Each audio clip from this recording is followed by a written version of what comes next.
is Monday, November 21st here in Draft Shark Studios in Rochester, New York. Welcome to the Week 11 Recap Pod. I'm your host, Matt Schauf. With me again is Adam Krautwurst. Adam, did you think at all about moving your family to Detroit this week just to be there for both Bills games? You know, I've been to probably – no, I did not. Let me just say that. No, I did not. But I had – so I've been to about 100 Bills games in my life. I've never sat in a suite. And I had free tickets to a suite for the Bills games. So naturally, God shined upon us with 6 feet of snow and moving it out of state. So it's like, I must keep this from happening. Oh, just horrible luck. But the Bills got the win, and that's all that matters. There you go. That's key. Let's move to other games before we get to that game away from home, though. Falcons-Bears up first. Justin Fields, another productive fantasy day for us, but came away with a left shoulder injury. That's going to be the big thing from this game that we have to watch. I haven't seen any further update on it this morning. Probably going to be one of those things that we have to check on later in the week. Yeah, that's what you kind of face the fear when you've got a quarterback with 18 carries on the day. But that's what we want out of our Justin Fields. Fantasy shares 18 carries, 85 yards, and a touchdown. So he hit for us again in fantasy, even though we only had 153 passing yards. But hopefully that shoulder injury is okay. It's the non-throwing shoulder, so I hope that makes a difference. But he looked great yesterday as far as fantasy wise is concerned. But Mooney scored a touchdown here. Not much going in ways of the passing game. Komet had a nice one-handed catch to down the seam. Other than that, only 3 for 35 for him. Was hoping to get a touchdown there out of him. I know he scored a couple weeks in a row there, but not a ton to see here. Chase Claypool had 53% route share, which was his highest since joining the Bears, but still only 2 catches for 11 yards. So they're really the only players you want to be starting are going to be Fields and Montgomery here going forward. And I guess you could sprinkle in a little Darnell Mooney. They are definitely about to face a tougher stretch of games. They just finished with Atlanta, as we mentioned. They're at the Jets next, home for the Packers after that, who have the aptitude at least to play well on defense at times. So that's not as tough a matchup as it might have been earlier in the season, but it's not as easy as Atlanta either. Then a bye, then Philly, then Buffalo. We mentioned Justin Fields last week, I believe it was, in a buy, sell, hold report as a potential sell, not because he was about to crash or anything, but because the schedule is about to get a little tougher, because if you have Justin Fields, you likely had another at least decent quarterback on your roster because Justin Fields didn't do a whole lot for us early in the season. So, let's hope he made a move before now. We might have to wait and see how this shoulder is before you do one now, but we'll see what this week looks like. You mentioned David Montgomery, 121 total yards and a touchdown in the first game since Khalil Herbert landed on IR. So we like that from him. And he's going to be a good volume play, even if the matchups aren't as good going forward. On the Atlanta side, Cordero Patterson had a much better fantasy day if your league counts return touchdowns. And I mean, let's hope they do. Even if you don't count return yardage, you should absolutely count kickoff return, punt return touchdowns for those players. Yeah, exactly. And if you have the Falcons defense, you got that double dip there if you had Patterson and the Falcons D. But yeah, no, I think most leagues do count that. Good for him on that kickoff return for a touchdown. Did I hear that it gives him the most ever, maybe most kickoff returns for his career? There you go. Good for him. But yeah, not a ton in the actual volume though, as far as the offense is concerned. Only 10 carries. Not a lot of targets. Well, wasn't really involved. That kind of that return touchdown kind of saved his day. Only 2 catches for 7 yards. You would have liked to have seen more in a game that was close like this. They were winning, against the Bears. So kind of a blip there. He's really a flex play. Kind of moving forward here. Algier with 8 carries. Mariota with 13 carries. Got to get him involved with his 1.9 average yards per carry there in the rushing game. But yeah, just kind of a sloppy day on offense for them. And they had a big injury today. Kyle Pitts. Sub 300 total yards against a weak Bears defense. And is a Kyle Pitts injury actually good for fantasy? So we don't have to decide whether to start him. I was just thinking that, I'm like, what am I going to do without these 8 fantasy points in my lineup now? But literally, it's to the point where, especially in these big tournaments, like FFPC and FFWC, you can't really pick up players. So it's there's no one available. So I just need a guy to put in my lineup. No Dallas Goedert, no, maybe not have Kyle Pitts, Zach Ertz. I mean, the list goes on and on. So it's I just want a healthy body to throw in there at this point. Yeah, you're down to, I'm not sure if this guy's a real person, but it says he's a tight end, so right. I'm going to have to pick him up, I think. Yeah. And I'm hearing, too, that it's not, the Shark Bite said that it wasn't ligament damage yet, hopefully. So hopefully we can get him back either this week or maybe just one week off. Yeah, we'll certainly be watching him. At least they're not a Thursday game this coming week, right? I don't think so. Ravens, Panthers, and probably the most disappointing game overall of the weekend. 13-3, Ravens win in this one. The positive, we'll start out with Demarcus Robinson. And the positive is not even positive for fantasy teams. Demarcus Robinson blew up. 9 catches for 128 yards for the 3 teams that started him. 9 targets. The two games before that, when he had a 6-catch, 64-yard day on 8 targets against the Bucs. So it's not totally out of nowhere. Also not a guy that has been starting, but probably somebody that should be picked up in a lot of leagues going forward. They actually have a pretty nice closing schedule for passing. 2 matchups with Pittsburgh, 1 with Cleveland, 1 in Atlanta among their last 4 fantasy weeks. Yeah, Demarcus Robinson, this was supposed to be Devin Duvernay. I've got Duvernay in a bunch of rosters. I started him here in a couple spots with injuries and bye weeks, but yeah, I mean, he's certainly worth rostering. I mean, what do they have there in the passing game? It's Devin. I mean, as far as receivers are concerned, it's Duvernay, and that's real James Brochet. So yeah, Demarcus Robinson's worth adding. He's going to be a hot ticket on the waiver wire this week, coming off a big week where he's available. But Mark Andrews coming off the shoulder injury, looked fine, 6 for 63. The problem with this offense is it just nothing looks easy. It's like even Lamar, 11 carries for 31 yards. Like, man, you think Lamar would do way more than that with his 11 carries. Nothing looks easy. They don't have a lot of, talent out there to make it look easy. But even the guys that you would think, all right, we get no Gus Edwards. All right, this is a Kenyon Drake week.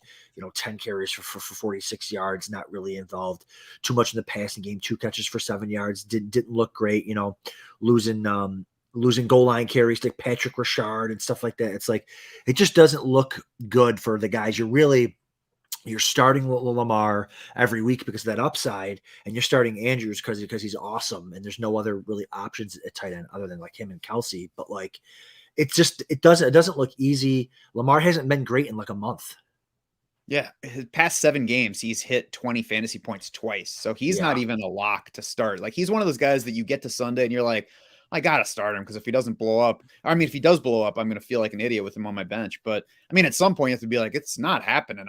This is week 15 now. If I lose this one, I'm done. So there are going to be quarterbacks that will be worth starting over Lamar Jackson in the fantasy playoffs that we never would have thought that we would start over Lamar Jackson. This, if you have a Lamar Jackson team that's looking good for getting into the playoffs, trying to add Deshaun Watson's not a bad idea right now.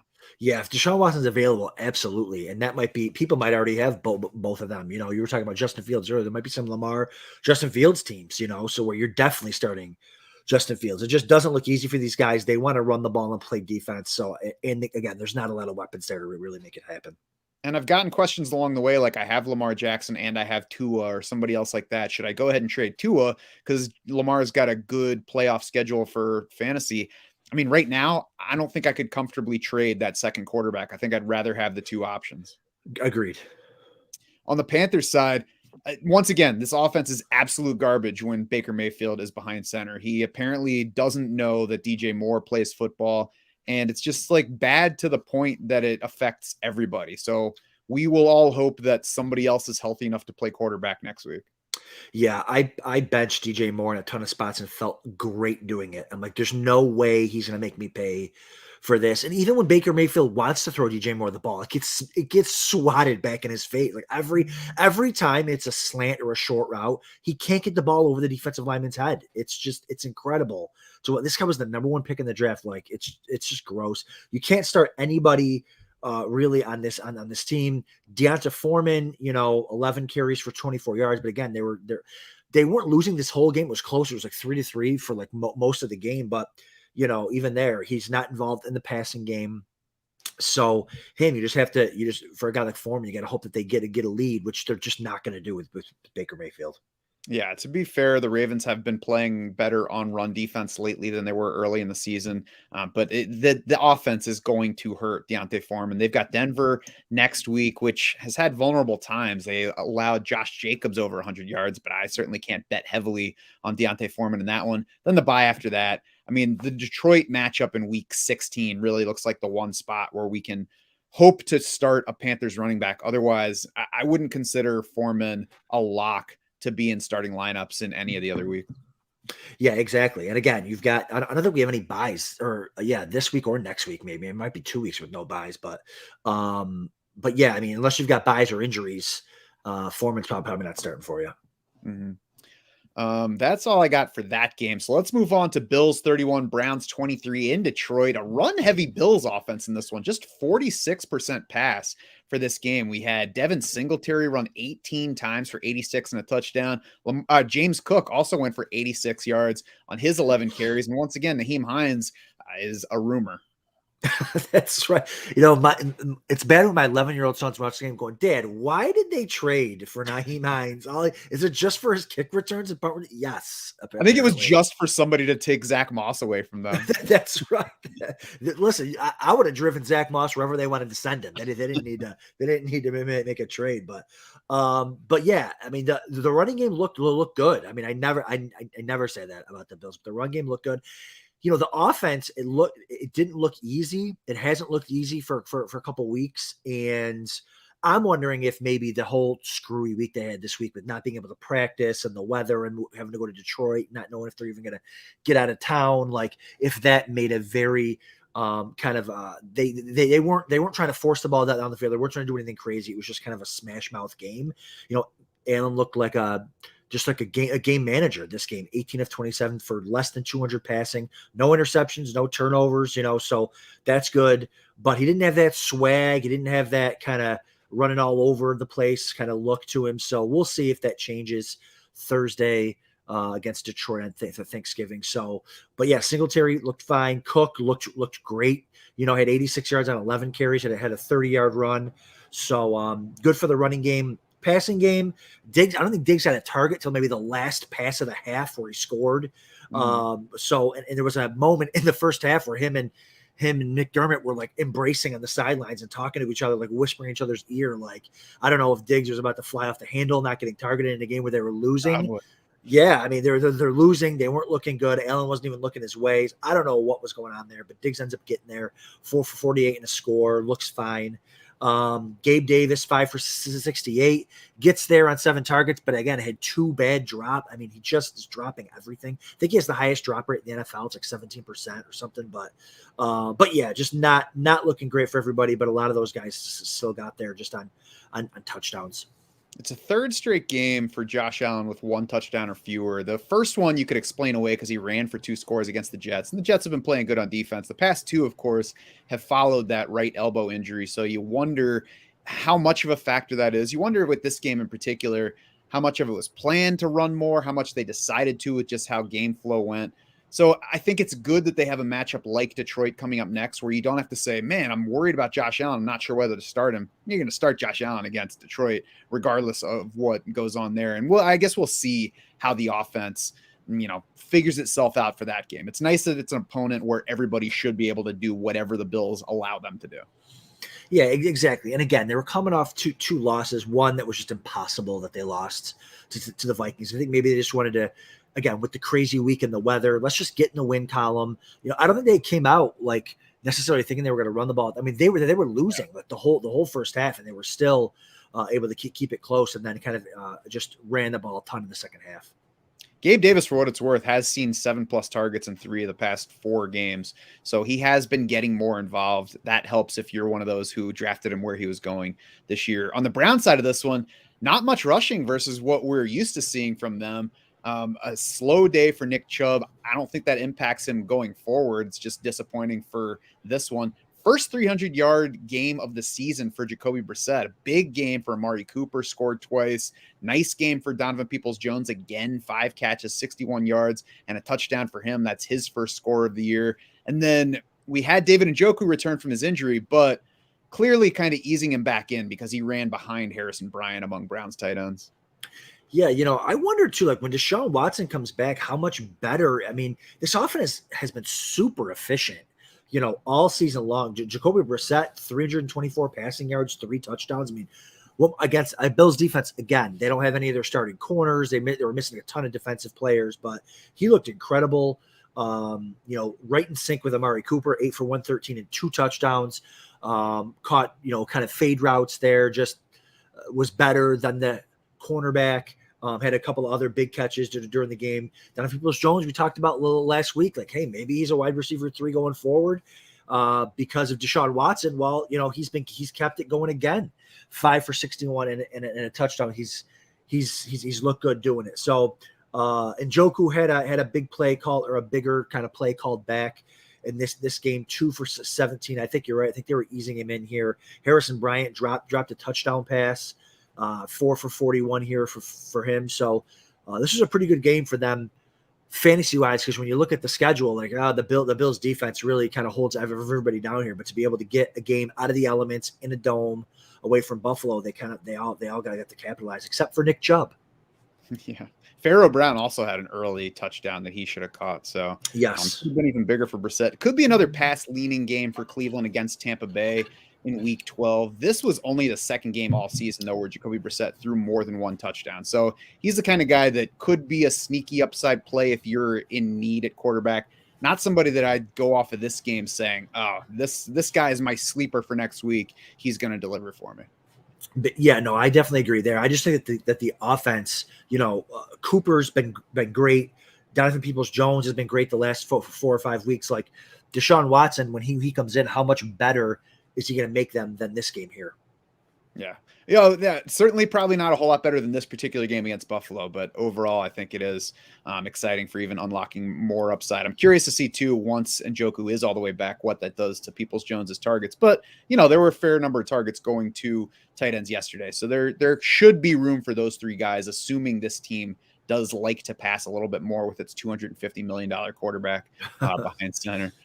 Commanders 23-10 over the Texans. Antonio Gibson dominated backfield usage in this one. 18 carries for 72 yards. He played twice as many snaps as Brian Robinson Jr. Brian Robinson, 15 carries, 57 yards. Neither of them scored on the ground. The only rushing touchdown for Washington in this game was, of course, Curtis Samuel on a 10-yard run. And really, Adam, they didn't have much in the way of red zone rushing. They had a couple other trips into the red zone, actually 3 other good ones where they could have run the ball. The final one was at the end of the game, so they just ran the clock out and nobody got the score on that one. The previous 2, they did a good bit of passing, which you would hope to not see with this team in this matchup.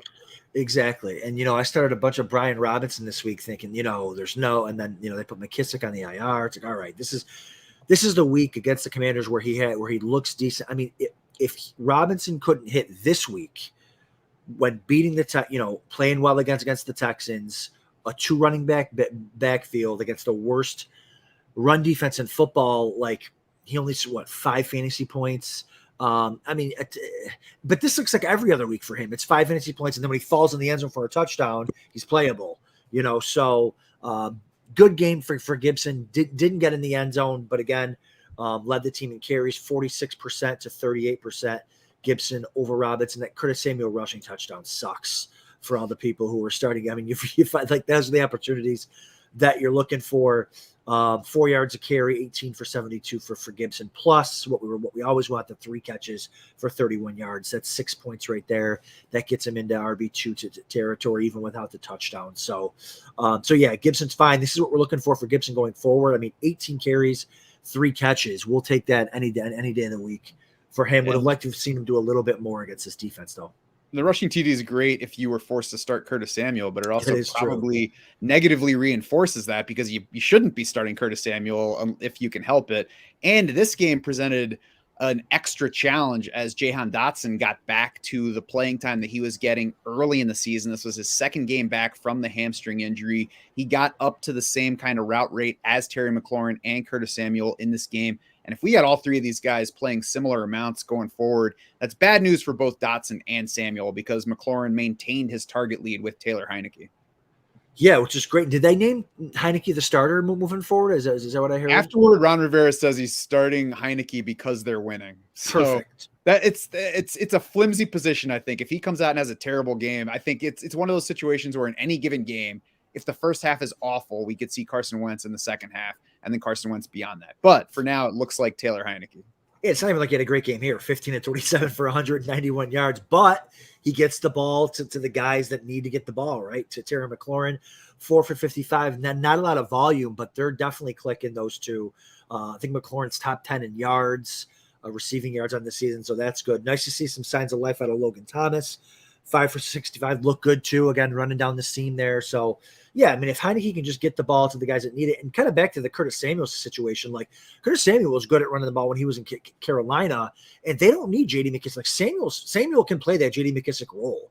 Like, he can get, he had 2 carries for 18 yards and a touchdown. Like he can do that little run pass stuff for them. They don't need another running back, I don't think. So Gibson, Robinson, Samuel should be good, and that adds to Samuel's value moving forward. But they're really the only receiver you really want to definitely be looking to start here is to Terry McLaurin. And we should be getting more passing volume in most games. Correct. Washington went 40 carries versus 27 pass attempts, which is what opponents have been doing against Houston. While you'll see if you check our adjusted fantasy points allowed, Houston comes up as a negative matchup for passing. It's just because opponents don't need to throw the ball against Houston, not because they're that tough. On the Houston side of this game, absolutely nothing going on offense. We had 21 team rushing yards. 10 of those came from Davis Mills, who had the only offensive touchdown as a runner, also threw 2 interceptions. So, I mean, he's been bad all season. He hasn't usually been so bad that it makes everybody else bad around him. But we knew heading into this one that it was a bad matchup for Dameon Pierce. So it's not shocking that he had a bad game. Yeah, no, I get it. And again, one of those interceptions for Davis Mills was also off of like Brandon Cook's helmet or whatever. But yeah, no, he's not good. And the Texans don't care. They want that number 1 pick, and I don't blame them. But yeah, Dameon Pierce stinks. 10 carries, 8 yards, brutal. But again, he had 14 opportunities, had four targets, lined up out wide at 2 catches for 9 yards, lined up out wide as a wide receiver on a play. Caught a slant route. Like, okay, let's get him involved there. I'm fine with that. So, but yeah, he's involved in the pass game, involved in the run game. Again, when you have a good running back on a bad team, you're going to get a lot of these type duds. Miami, not nearly as tough a matchup next week. Then a good matchup against Cleveland, as we talked about with the Bills running game earlier. The matchup at Dallas, if you look at our strength of schedule page for running backs, it looks negative, but they have been generous to running backs in recent games. Then we got KC beyond that. So I would say overall, not a worrisome outlook for Dameon Pierce as long as he doesn't hit a rookie wall. We've got week 16 at Tennessee that you might have to plan around. But overall, I would expect Dameon Pierce to be much better for you than he was against Washington. Agreed. Philly pulled it out 17-16 at Indianapolis. Really an embarrassing result against this team. But, we'll take the fantasy day from Jalen Hurts. Only 18 of 25 passing, 190 yards, 1 touchdown, but got us 86 and a touchdown on the ground. Similar to Dameon Pierce, Miles Sanders had, a sluggish day for production, not nearly as bad as Pierce, 47 yards on 13 carries. But like I said, for Pierce, a predictably tough matchup. The Colts have been second best in the league in run defense over the past 5 weeks, I believe it is, in DVOA. Yeah, the Colts have had a nice defense all year, pass defense too. So this was a tough matchup.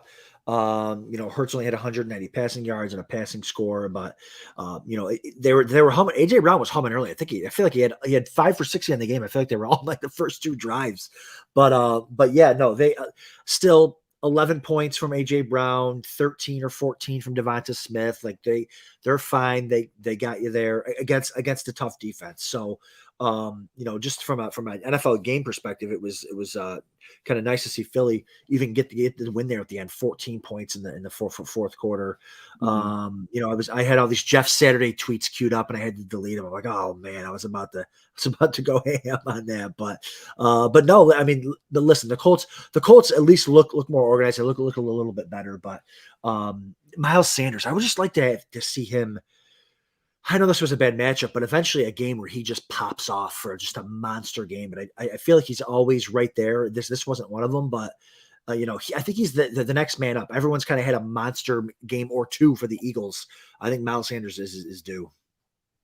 Next week against Green Bay could be the game that you're looking for. That's a good spot. The week after that, Tennessee is not the one to look for that. And then the Giants in the next one. That's one of those games where he's fine to use, but I wouldn't expect anything huge.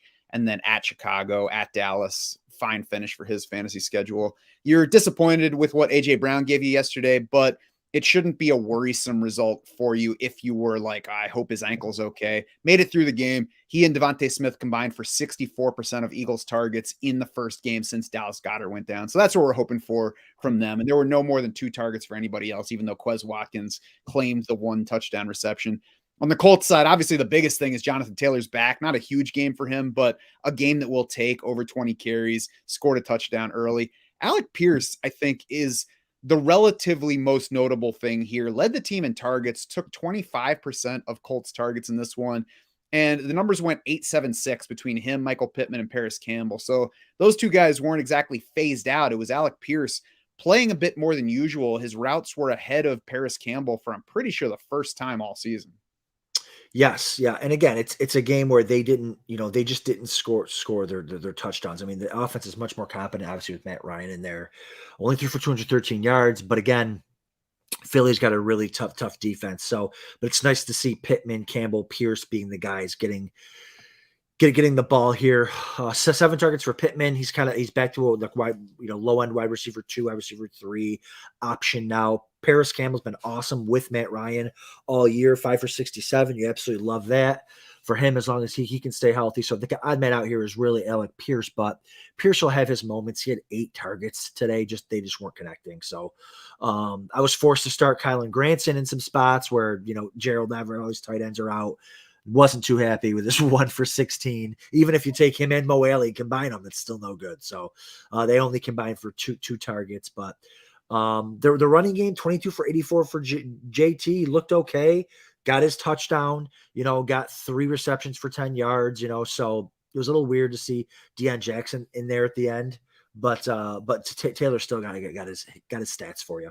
Deion Jackson as the 2-minute drill running back is goofy. I mean, yeah. I guess that you don't want to overwork Jonathan Taylor, but who do you want out there? Jonathan Taylor or Deion Jackson? Game on the line, right? It's one thing if you're putting Naheem Hines out there in those situations, but Deion Jackson's not an upgrade in any meaningful way versus Jonathan Taylor. I agree, especially with the game on the line. Like, the game was in hand. You still had to win that game. So that was definitely weird, especially, 4 catches for 3 yards. He was catching these weird little shovel pad. Like, he's not breaking any tackles. It was just, I think he spoiled them with that 10 catch game like a month ago. I'm like, oh, this guy can really play. Yeah, let's hope it's a blip and not something that they plan to do going forward. But it certainly doesn't change anything for Jonathan Taylor. I don't think the Alec Pierce game changes anything for his outlook, but it's something to watch. Next week, they have a matchup with Pittsburgh, which is very positive for passing. So we'll see. It's going to be Michael Pittman and Paris Campbell in probably starter territory in our rankings for week 12. I wouldn't expect Alec Pierce to be there, but, a situation to keep an eye on for that one. And the tight end core, that's the group it's been all year. You only start somebody if you absolutely have to, and then you just cross your fingers for a touchdown. Yep. Patriots 10-3 over the Jets, and only 10-3 because of the dramatic last-minute punt return touchdown, which it's such, I don't know how much you can blame the Jets for it, but it's such a Jetsy way to finish a game where it looked like they had a chance to knock off the Pats. And not only because they give up this punt return touchdown, but because they had the ball right before that. And it was clear that they were like, we'll just take overtime. We'll see how things go. And then the football gods are like, you shouldn't have done that, Jets. Yeah, I'm surprised that Zach Wilson didn't get on the podium and start blaming the special teams for the loss. What did he say? I saw a backlash against it, but I haven't seen the clip yet of what he said. They just asked him if basically if it's his fault or the defense's fault. They're like, hey, do you think you let the defense down? He's like, no. Next question. The guy, he's just toast. I mean, we've been saying it for 2 years now. Zach Wilson stinks. He's just terrible. And again, here's the thing too. He was the second pick in the draft, but it's not like the old days where you had to commit $200 million to the guy and now you're stuck. Just move on. Move on for him. He's not good. He's lost the locker room now. They were talking about how he was walking around the locker room yesterday, like he didn't stink, like it wasn't his fault. I think he's lost the team.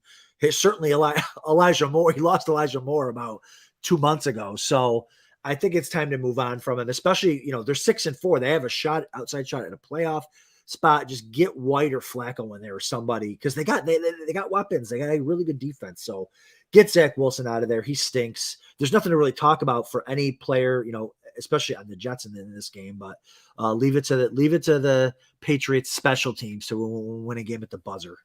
Joe Flacco still leads Zach Wilson in touchdown passes this year, by the way. Sure, I believe it. On the Pats side, Ramondre Stevenson got the bulk of the backfield work again, 15 carries, 6 targets, tied Jacoby Myers for the target lead, only 82 total yards, did much better receiving than he did rushing. Damian Harris, though, 8 carries for 65 yards, had a 30-yarder, had a 22-yarder, had 2 catches for 15 and 13 yards. So we'll see if he gets any more work going forward. He's going to need more to be startable in most cases for fantasy, but I'll be curious to see if this is the kind of game that gets Damian Harris a little bit more next time out. Absolutely. And it should. He's had a knack for those long runs. I love those people. Well, if you take away the 30-yarder and the 22-yarder, he only had 6 for 10, but yeah, Ramondre Stevenson is better. He's the better all-around back. He's certainly better, but Harris has a role in this offense, especially a team that wants to win with defense and running the ball, because Mac Jones isn't good either, although he went 23 of 27 in this game against a good defense. So, but again, no points, three points out of a field goal. So, Stevenson saves his day, 6 catches, 56 yards. He just looks really smooth in the passing game for a guy that's like his size, and but he's got really, really soft hands, really nimble feet, good in space too. So good for him. He's obviously, even with Harris healthy, you're still starting Ramondre Stevenson RB2 going forward. But Jacoby Myers 4 for 52. He's going to be hit and miss. But again, a really good Jets defense. So not a ton to take away from here. But Mac Jones did look halfway decent, 23 of 27, and didn't turn the ball over. Yeah, an efficient passing day despite taking 6 sacks in this one. Only 3 Patriots top 2 receptions, though. Jonnu Smith, 4 targets, 4 catches versus 1-1 for Hunter Henry. Henry's still way ahead of him in playing time and routes, but it's the 3rd straight game with 3+ catches for Jonnu Smith. Only the 2nd time that he's topped 33 receiving yards. So I'm not sure you can use Jonnu Smith, although the leagues that we're talking about earlier where you absolutely need a tight end, you're just looking for somebody that's in there. Jonnu Smith can at least help that kind of format. Absolutely. And also too, it's just, we haven't talked about it in a while because it's been so long, but they paid Jonnu Smith and Hunter Henry good money early in the free agent period last year. And they just haven't, how does Hunter Henry get 1 target, 1 catch for 20 yards? The guy was better when he was splitting time for the Chargers. I don't understand why they don't incorporate him more. Maybe this was a Jonnu Smith week, I guess, but it's never Jonnu Smith week. So I just don't get this offense or what they're trying to do. So, but whatever. I mean, they've got 2 non-offensive coordinators coordinating the offense. So I think that's a big key. This team has kind of long looked like they don't really know what they're doing on offense, basically ever since Tom Brady left. And it was probably that case before Tom Brady left and he was, saving a lot of what they were doing. But we'll move on from that one to Saints 27-20 over the Rams. I want to start with the disappointing part because Alvin Kamara should be at least fine in a game where the Saints score 27 points. I guess you could say he was fine because he had 89 total yards. If you're in PPR, you got 4 catches, 47 yards on that side, but 42 rushing on 12 carries is not going to do it. It wasn't a great matchup on the rushing side, but again, when the offense is rolling overall, we should get something better from Alvin Kamara. So it's disappointing to see them continue to not support his fantasy value. I know. I mean, he still kind of gets there, and with the receiving, he had five targets, which was 2nd on the team behind Chris Olave. But yeah, I mean, for 4 for 47, fine. 12 for 42, okay. The touchdowns just aren't there, and a lot of times it's Taysom Hill in there in the scoring opportunities. And Taysom Hill, it seemed like he was getting more run yesterday. Had 3 attempts, 9 carries, 3 attempts at QB. A target or a reception. So, 1 catch for 8 yards. So it's just, Kamara, obviously you're never considering sitting him because of the everything that's going on out there. And plus he gets the catches and he's got those 4 or 5 touchdown games in him too. So, but it's just disappointing when you get a matchup against the Rams and he can't hit for you. And this year we have 1 game where he has found the end zone. He found it 3 times in that game. It's one of those games where you're like, I guess I got to keep starting him through all the crap. But that's the only game where he has scored this season. Yep. And Taysom Hill, we mentioned 9 carries. That's more than he's been getting lately. He has 2 other games this season where he got 9+ carries, but in between the 10 carry game against the Raiders and yesterday, he had 4 total carries the previous 2 games. So we'll see if he settles into getting the ball more. It seems like he should have been while the offense was struggling the past 2 weeks. So maybe that finally motivated a little bit more rushing volume for him. Andy Dalton, though, was also good in this game. 21 of 25. 260 yards, 3 touchdowns, found Chris Olave, Juwan Johnson, and Jarvis Landry for scores. Chris Olave, though, was the only guy to crack 50 yards receiving. Yeah, he looked Andy Dalton looked great. He did look really good. And I wonder if sometimes too, and this is going to sound weird, but like you give these quarterbacks a chance, like when Taysom Hill comes in, like you might find, oh, it's going to ruin the rhythm, but sometimes it gives them a chance. You get a free chance to sit and talk to the offensive coordinator, the coach, and maybe dial up a play that you want to call. But yeah, he looked super confident out there. I love Chris Olave he's so tiny too. Like he's not like that, like, a very tooly prospect. Toolsy is the word I'm looking for. Maybe not a tool, but he doesn't have the height and the go up again, but he's just always open. He's so fast. He looks exactly how he did at Ohio State. He has a knack for the end zone. Like I can't wait. Like, I just want to start drafting again, just so I can draft all the Chris Olave in the world. He looks great. 5 for 102 and a touchdown. They have a ton of weapons there, man. Between him and Kamara, Juwan Johnson, right? I talked last week about starting him over Pitts. I did it. I started him. I got the touchdown from him. I love it. But yeah, they've got the weapons there, and so it was nice to see him get going. And it was so nice to see Jalen Ramsey get burned twice because he's always running that yap. You might have to be taking Olave in round 3 by the time those drafts roll back around. Fine. Perfect. And I think Zach Wilson is the guy you're thinking of when you say Tooley prospect. That's right. Tooley. Zach on the Tooley Rams Wilson. side, they decided to make the backfield even more frustrating for us. Darrell Henderson started this game as usual, but barely played. 4 total snaps, I believe. Cam Akers came in, 14 carries for 61 yards. Obviously, that's winning lots of matchups around fantasy. Kyron Williams, 7 carries, 36 yards, 2 targets, 1 catch, 8 yards. So, I mean, it remains an unusable fantasy backfield, and I guess we'll see who's playing. I haven't seen anything about Henderson having an injury. Have you? I haven't seen anything. This is a backfield where you're just, if you never start any of these guys, you'll be fine. Like you're never going to look back like, oh my God, this guy killed me, because none of them are popping for 70-yard scores. None of them are catching the ball. None of them are really scoring. I think Henderson scored last week. But like, you're never going to be disappointed by not starting these players. So, is Cam Akers rosterable? Sure. Is Darrell Henderson rosterable? Sure. Maybe Kyron Williams too, because again, they're running backs, and they're an injury away from getting 15 touches. But I just don't think you can start any of them. Yeah, and if your question is any of these guys droppable for something else that need off of waivers, the answer is yes. Sure. Matthew Stafford started well in this game, 2 touchdown passes in the first half. Then he left with a concussion. It's his second in like 3 weeks now. So that's worrisome. Probably increases his chances of missing the next game. Did throw touchdowns to Allen Robinson and Tutu Atwell from 62 yards out. So that's how unlikely things are. We did have Tyler Higbee lead the team in targets with 4 catches, 45 yards in the first game since Cooper Kupp landed on IR.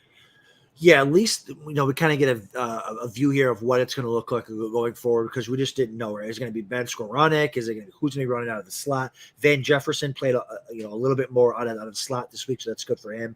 But it looks like it's going to be Higbee with the 8 targets, and then Allen Robinson probably moving forward. Robinson's going to get those red zone targets like he always has been all year. 4 for 47 is in the score. But yeah, Higbee might be the tight end that pops now. When again, if Pitts is out, all these, Gerald Everett was out, you get all these injuries to tight ends moving forward. Like Higbee might pop into that role again, because now he was blocking for the last month or so, but now it's like, well, we have no one to pass to. Eventually, we got to get some of these guys out and these targets. And, the Rams are 3-7. If Stafford doesn't play next week and they lose and they go to 3-8, you might as well shut down Stafford.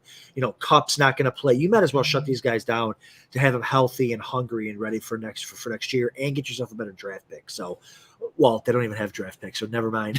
but yeah, I mean, Stafford's got 2 concussions out already. I could absolutely see them shutting him down in like a week or two if things aren't going right. And came into the season with the elbow issue, so who knows exactly Right. how that feels right now. I'll be surprised if Cooper Kupp plays again. So I know we've had people wondering whether to drop him, and it's never totally comfy when you're not sure if a guy's coming back. But the latest from Schefter was that they probably need to get back into it for Cooper Kupp to come back this regular season. I know I haven't been expecting him to get back into it, and certainly another loss here to the Saints didn't help that case. Yeah, they will not get back into it, especially if Stafford doesn't play next week. And they said 6 to 8 weeks now. You can go ahead and cut Cooper Kupp. I agree. Lions 31, Giants 18. This is surprising. Like, if you told me the Lions beat the Giants, I'd be like, okay, I could see that. I don't think the Giants are as good as their record, but blowing out the Giants was surprising. Jamaal Williams, of course, the fantasy story, 3 touchdowns in this one. And like, that's the kind of fantasy line that afterward you're like, God, I'm so stupid for not playing Jamaal Williams. He carried 17 times for 64 yards. I mean, even if you take out the short yardage touchdowns, he was like 4.1 yards per carry. So it's not like he had this monster day. That's what he is right now, though. He's their lead runner. He's not getting any targets. So if he scores no touchdowns in this game, then you're barely aware that he's playing. But if they just happen to get 3 shots near the goal line, it's a big Jamaal Williams game. This is, I think, his 5th game this season with multiple touchdowns. Yeah. He's been a league winner, man. 17 carries behind an elite offensive line that wants to run the ball. I mean, 3 touchdowns is crazy, but it's like a touchdown every week is almost a lock with the way that they like to play football. So keep starting Jamaal Williams going forward because they love him. The coaches love him. He gets all the goal line work. And I mean, there's only a handful of good running backs anyway. So Swift usage is a mess. It's tough when you're Deuce Staley doesn't like you. There's all the rumors about that. But again, even with a guy like Swift, even some guys when they're wrong, they're right. Like even a guy who gets no usage still finds the end zone again. Like we're all complaining about last week Swift didn't get the usage. This week Swift didn't get the usage. And I agree with that with everybody, but he still lucks out and finds the end zone to save your fantasy day. So it's not like he's been really killing you. Right.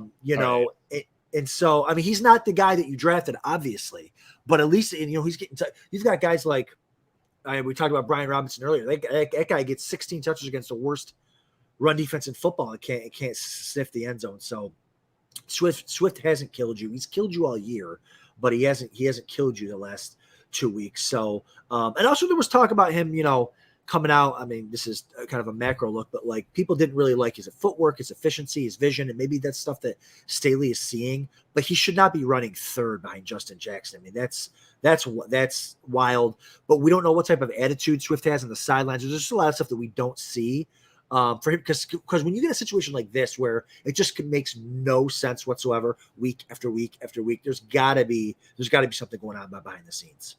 And there's definitely the shoulder injury. Now, at this point, we have to not use Swift until we see the touches come back, or at least some week where Dan Campbell's like, yeah, we think his shoulder's better. We're going to get him more involved this week. Then you can take a shot. Like you said, the past 2 weeks, you got lucky by him scoring a touchdown. If he doesn't, though, both of those games are terrible. And even with the touchdown, they're just okay fantasy weeks. So Swift's the kind of guy you can use if you need to, if you don't have better options, not the kind of guy that you should be scared to sit right now. We'll see where things go as he hopefully gets healthier. Like you mentioned, Justin Jackson, more carries in this one, 9 versus 5 for Swift. So he was second among Lions in that category, 1 target as well to just kind of cut into that stuff.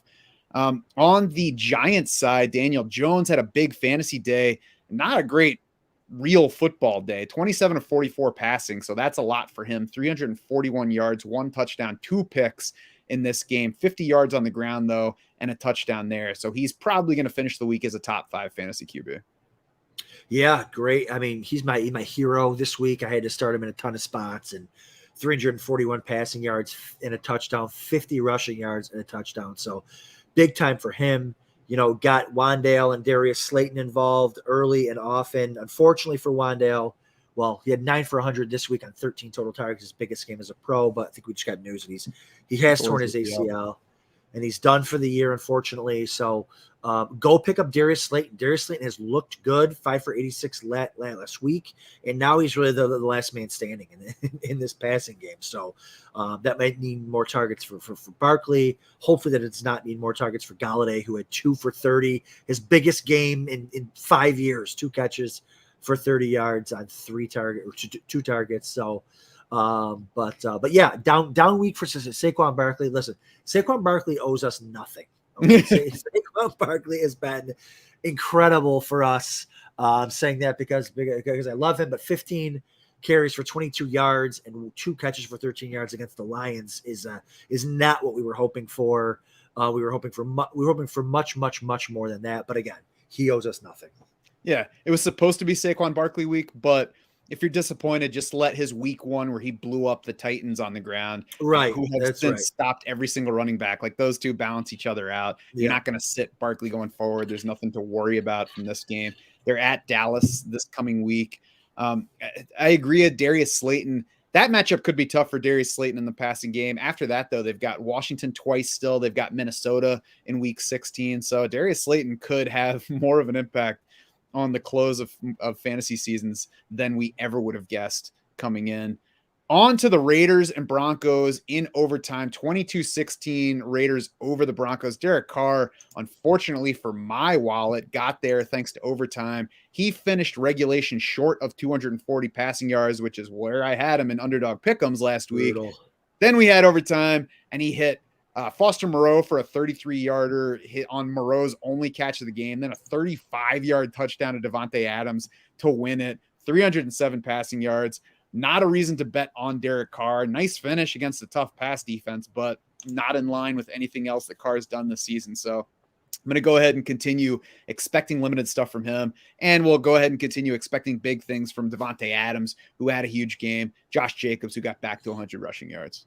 Yeah, Jacobs and Adams, studs. They're top 12 of their position. You know, obviously you're starting them every single week. Josh Jacobs, 24 carries for 109 yards. Not a single other running back in the box score with any catches or anything. The way it should look. That's right. That's the way it should look. Does not get in the end zone, unfortunately, but Adams hits. Matt Collins, if you had to start him, emergency kind of situation, 6 for 52. He gets there. He's had his games. He's been okay for what he's kind of been this year. 9 targets.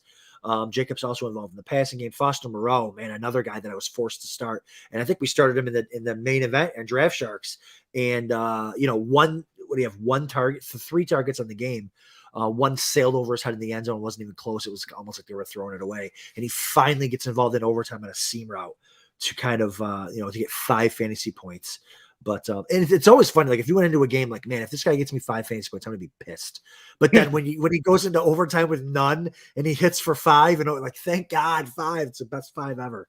So, but yeah, he wasn't really involved. But can you really blame him? I mean, when Devontae Adams is just killing everybody, 13 targets, 7 for 141 and 2, including the game winner on a little post corner out there, monster day for him. So Jacobs and Adams make sense. I mean, I can blame you when you're only getting 16 points in regulation and you're short of 240 yards. Something needs to change. For Moreau, though, like he's somebody that you look at the usage, you look at how often he's on the field, and you're like, at some point he's going to emerge as a worthwhile PPR option. He only has 1 game this year where he has more than 3 catches. He has no games of more than 44 receiving yards. So, like, whatever you're hoping Foster Moreau is going to be in a given week, you need to lower that by, I don't even know, 25 to 30%. Yeah, he's been disappointing because there's been years like last year when Waller was out, Moreau was awesome. And so again, it's a new coaching staff, a coaching staff that has Hunter Renfrow in the slot, when healthy, and doesn't throw him the ball. So it's just been a weird, I don't know what McDaniels wants to do with this team. I think it's right now with all the injuries, it's just throw the ball every single time to Devontae Adams, which is fine. Like I totally get it. And just give the ball to Josh Jacobs. Fine. Awesome. But yeah, like you said, moving forward here, we kind of got to put the brakes on Foster Moreau, and Darren Waller's going to be back soon anyways, and Hunter Renfrow. So at that point, you're not even thinking about starting Moreau. On the Denver side, Melvin Gordon had a 5-4 lead in carries, 3-1 lead in targets in the first half over Latavius Murray. Then he fumbled near the goal line late in the second quarter, and Murray finished with 17 carries to Gordon's 8 4 targets to Gordon's 5. So he out-targeted him in the second half. Tough to know exactly how much the fumble affected things, but it certainly seemed to affect things. And Nathaniel Hackett said after the game, he can't fumble there. He's got to take better care of the ball. So I wouldn't be surprised. I would have to bet on Latavius Murray getting the ball more than Melvin Gordon heading into next week. And then Chase Edmonds looked like he was in for a bigger role this week, but got hurt early. Yeah, exactly. And, the Broncos just, Hinton drops a touchdown on a free play. Like all these different things happen to them. Like I'm taking my notes watching the game and I'm trying to describe these plays. I just put Broncos suck in my notes. Like, how do you describe play after play after play? They fumble. They get it back. They can't score a touchdown. They got to kick. It's just nothing they do works. Changing play callers doesn't matter. Yeah, every time I watch them, there's not something where you're like, ooh, that worked. They should do that more. Right. It's always like, oh my God, how is this team so bad? You're right. It's, oh my God, this team sucks every week. Sutton 5 for 80, like, okay, I guess, on seven targets. But when you're the only pass catcher there, like, it's got to be better than that, especially against the Raiders. Like, so we have Judy coming back next week, hopefully to kind of muddy the waters, and we'll see with the new play caller how much he gets going. But this team, like, you really don't want to play anybody if you don't have to. I mean, you're obviously going to have to play Sutton because of the upside and all that type stuff, but don't expect anything big from him.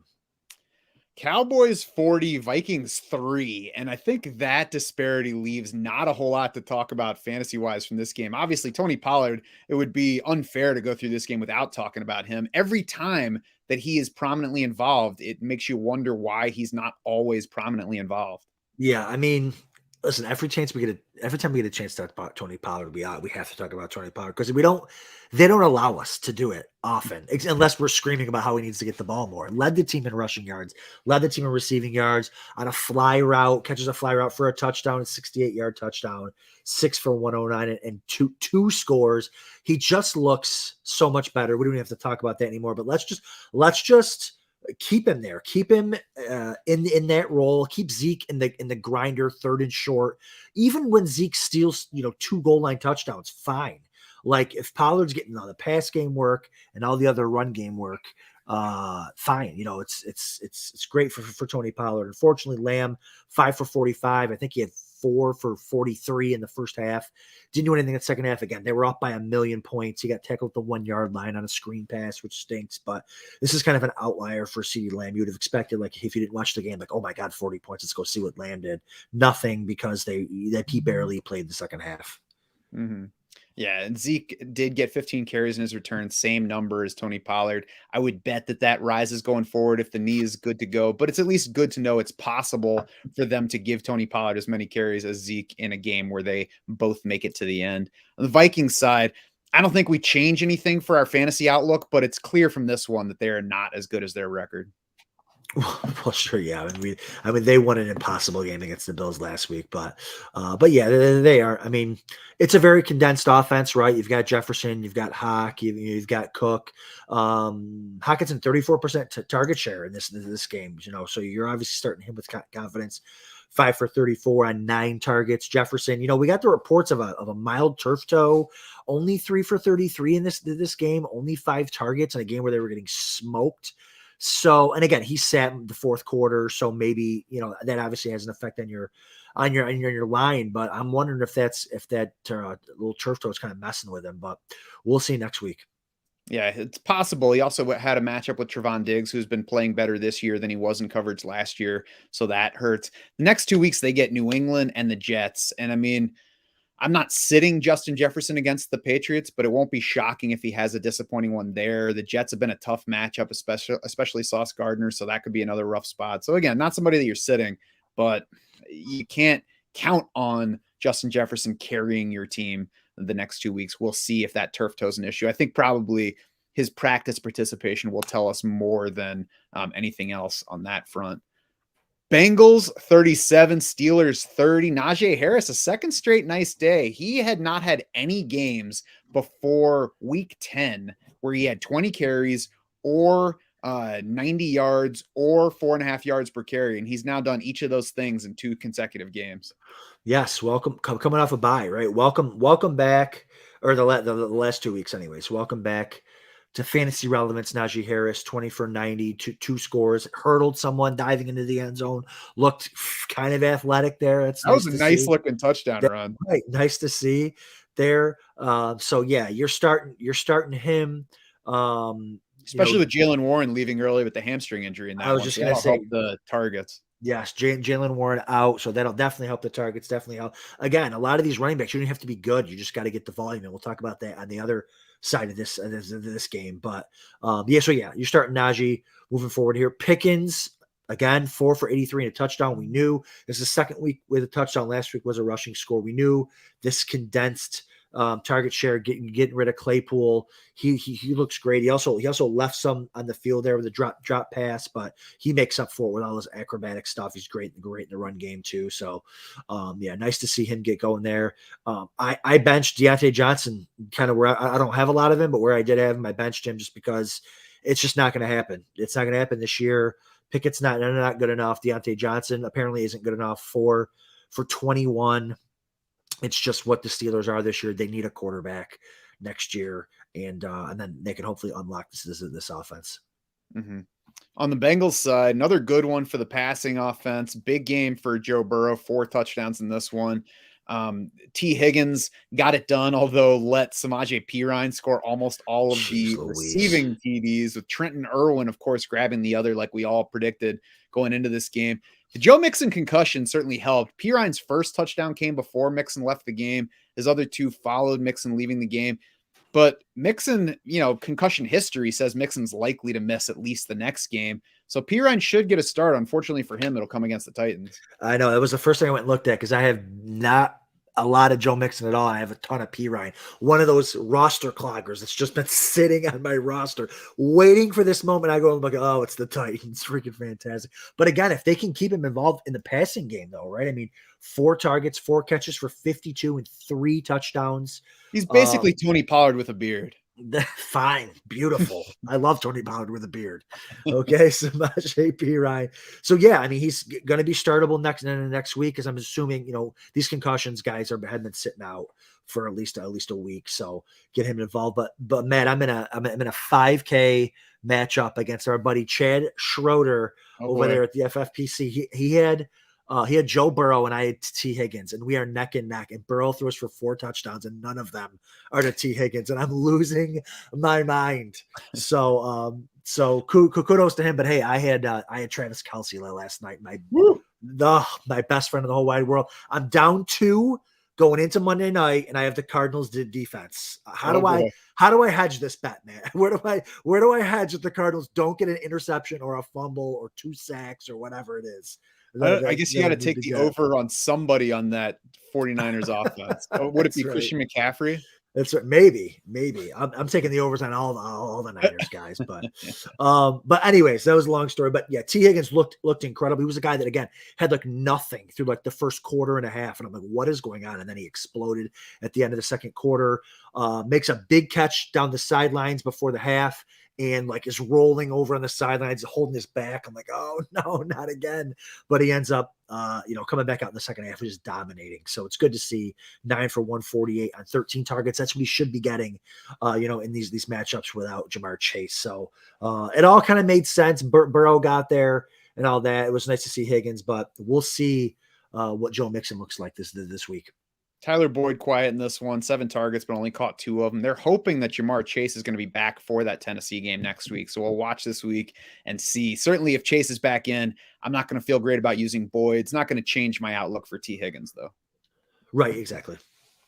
Chiefs 30, Chargers 27 on the last game in this particular roundup. Patrick Mahomes does not care who is missing from the field. He threw 3 more touchdowns, topped 300 yards once again. All 3 of those touchdowns went to Travis Kelce, much to the joy of Adam Krautwurst. Second game of 3+ touchdowns this season for Travis Kelce. So you love to see that. And the more interesting thing, I think, just because we haven't had enough time to come to expect it yet, Isaiah Pacheco, breakout game, over 100 yards on the ground. Second straight game of 15+ carries and 80+ rushing yards, though. Yes. Yeah. I tweeted last night, is Isaiah Pacheco Tony Pollard? Because he looks fast. He looks quick. I mean, come on. I mean, Can he how is catch a he? pass though? Yeah, well, we don't know because they don't throw him the ball, and he doesn't score touchdowns. So that's the problem. He can look as great as you want. He can be in the best offense in the league, whatever. 15 for 107. It's 10 fantasy points, right? Like we need catches, we need touchdowns. But not that he was getting a lot of touches. CEH high ankle sprain. So at least now we can cut CEH. And at least it makes these two guys kind of more startable. You can kind of lock in on more of that goal line work. Because CEH, the time that he was on the field, he's always in there inside the 20. So maybe that'll go to Pacheco, maybe that'll go to McKinnon. Now they're both startable. And not you probably were starting Pacheco anyways, but now the ceiling is much, much higher on them. Yeah, CEH was getting more work early in that game than the week before, so that his injury is probably more significant than it might seem based on his previous usage. Pacheco's just fun to watch too. He runs like a puppy that's been waiting for you to get home from work to play all day, and now you're wrestling, and he's just so excited to be doing it. And it's the kind of run that makes it look like he's about to break it every time, even when somebody tackles him at the goal line or like at the line of scrimmage. It's like, oh, if he had just broken those 3 tackles, he was gone. That's funny you say that because the opening play of the game, they do a handoff to him and the flow of the line, like he gained like a yard, but it looked like the most beautiful yard. Like, oh man, that was a really good run. But speaking of good runs, Travis Kelce, can anybody cover Travis? Like, what are we doing? The guy just every week, every year, everybody knows it's going to Travis Kelce, and there's no one near him. Oh, don't worry. We'll put our all-pro athletic freak safety on Derwin James. It doesn't matter. Patrick Mahomes drops back. Travis Kelce goes in motion, if that's what you want to call it. He just walks. He walks down the line of scrimmage 2 yards. Because like, okay, stop there. And then he just runs they're just tight end option routes. Like, I'm going to say hike. You're going to run out. You're going to pick which way you want to go. You're going to be wide open, and we're going to win. Like, it's pathetic. It's incredible and it's pathetic all at the same time that the only person they can throw to is Kelce, and it's unstoppable. And the guy's 33 and 33. It's easy to forget now, but his career began with a knee injury that required microfracture surgery, where people at the time were like, oh, I'm not sure his knee's ever going to be the same again. So if that's what your knee does after microfracture surgery, I'm going to go ahead and get the operation. Yeah, right. It's right. I mean, he's looked unstoppable. And I'm already thinking like, man, next year, where's he going to go in these drafts? It's going to be 34. Like, what are they going to do on the Chiefs going to do on offense? But like, how do you not just keep going to Kelce in fantasy? Because maybe he's not this next year, but he's, a top 5 fantasy tight end until he decides to retire. On the Chargers side of this one, Mike Williams and Keenan Allen came back. Mike Williams decided he was not actually 200% healthy very quickly in the game, aggravated that ankle again. Keenan Allen, though, stuck around, looked good, had 94 receiving yards in this game. We still had a bigger game from Josh Palmer, though, including 2 touchdowns. Yeah, this was a frustrating. I mean, again, I had Kelce in a lot of spots, which is fun, but this was frustrating because I benched Palmer in a lot of spots because Keenan Allen, Mike Williams, and then I've got Mike. I know there's a lot of Mike Williams Tony rosters out there that are just like, oh my God, 0 points from these 2 guys combined. But although I think Mike Williams caught that one ball, yeah, one for 15. So ankle injury again to him, but Palmer again. 8 for 106 and 2 touchdowns. This offense is electric. Like when they can get Palmer running as their third receiver. I mean, you saw opening drive of the game, bang, deep touchdown to Palmer for the touchdown because the third corner can't stay with him. So hopefully Mike Williams is okay for next week. He looked like he was jogging on the sidelines, but it's just more bad luck for the Chargers. They just can never get healthy at the right times. This was about to be they probably could have put up 40 or 50 if they had a healthy offense. Yeah, it was a season high in yards per attempt for Justin Herbert, even with Mike Williams leaving this game early. So, we'll see how it goes. The Chargers do have a very favorable, one of the best quarterback scoring schedules remaining. So there's room for Justin Herbert to be a big effector of league results. Yeah, no, I agree. I mean, 23 of 30, 280 yards. Like, this team looks good. That's going to do it for this Week 11 recap edition of the podcast. Head over to draftsharks.com now for more details on what happened with all your key Week 11 players in the Shark Bites section. We will be updating our rest of the way rankings as usual today. Tomorrow, we will have our Week 12 projections and rankings out, as well as all the waiver wire articles that you need to know who to pick up in this condensed week for everybody. We got 3 games coming on Thursday ahead of the normal weekend. We got no buys, so we at least don't have to worry about filling in guys who are simply sitting out for us. But we'll have all the advice, all the player picks, and all our usual shows. So head over to draftsharks.com and find what you need. For Adam Krautwurst and the entire Draft Sharks crew, I'm Matt Schaff saying thanks so much for swimming with us.